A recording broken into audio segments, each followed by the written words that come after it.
Halo, perkenalkan saya Suwadi dari Fakultas Pertanian UGM. Saya tinggal di kota Yogyakarta, di Warung Boto, Umbul Harjo. Karena saya tinggal di tengah kota, saya mencoba menjadi salah satu pegiat di urban farming.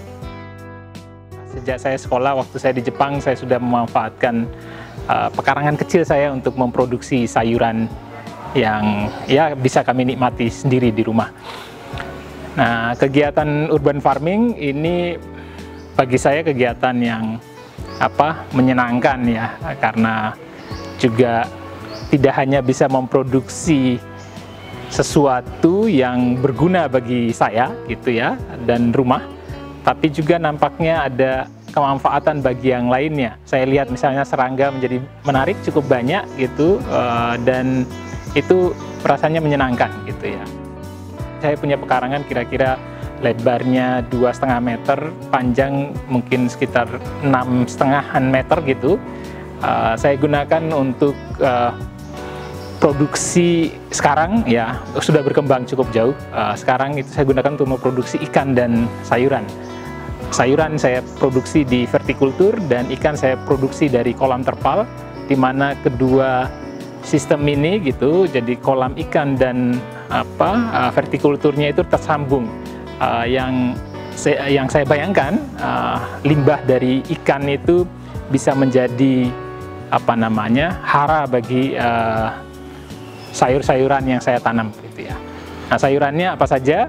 Sayurannya makanya sudah macam-macam ya. Saya menanam cabai, tomat, terong, apalagi ya, dari seledri, mint, mungkin ada belasan mungkin yang sudah saya tanam di pekarangan gitu ya, sawi, selada, yang itu menjadi produksi yang kami konsumsi sendiri.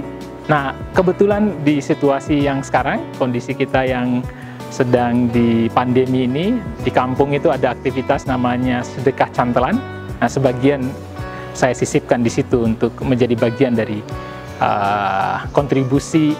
Namanya aktivitasnya saya sebut di media sosial sebagai lab pekarangan. Ya, dari bertani atau berkebun di pekarangan, saya bisa menikmati satu hasil kebunnya, hasil ikannya, bisa berbagi, dan saya kira satu hal yang menarik di pertanian pekarangan itu adalah bisa memanfaatkan semua sumber daya yang ada. Jadi limbah dari hasil kegiatan budidaya ikan bisa saya jadikan sebagai nutrisi bagi tanaman, dan tanaman sisa air di bawah saya masih bisa tanam yang lainnya. Jadi manfaat bagi lingkungan juga ada gitu saya kira. Assalamualaikum warahmatullahi wabarakatuh. Saya Syafni Sukmana, biasa dipanggil Syafni, dan saya menjalankan startup di bidang landscaping skala kecil sampai menengah yang diberi nama Bustan Sustainability.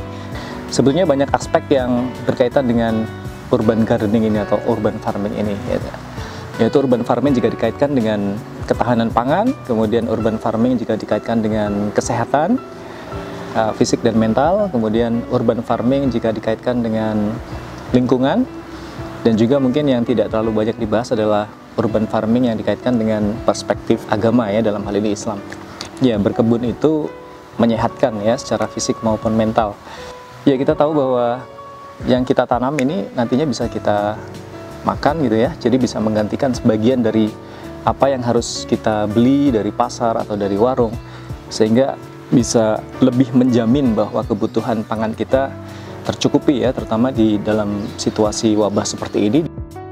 Tanaman yang kita tanam itu menyerap karbon dioksida, kemudian menghasilkan oksigen, dan itu sangat baik untuk lingkungan kita.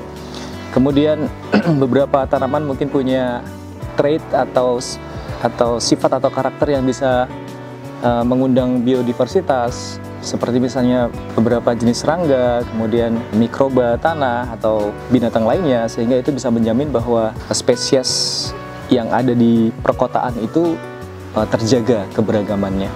Kemudian dilihat juga dari perspektif carbon footprint. Kalau kita menanam sayuran di rumah, itu bisa mengurangi perjalanan kita menuju ke pasar misalnya, atau ke warung sayur untuk membeli sayur, sehingga kita bisa mengurangi emisi karbon kita ya. bahwa sebetulnya urban farming, urban gardening secara umum menanam tanaman dan seterusnya itu ada aspek religinya. Ya, ketika nanti kita menanam tanaman dan tanaman ini sebagian diambil oleh orang atau diambil oleh binatang, burung, serangga dan seterusnya, sebetulnya ada nilai sedekah di situ.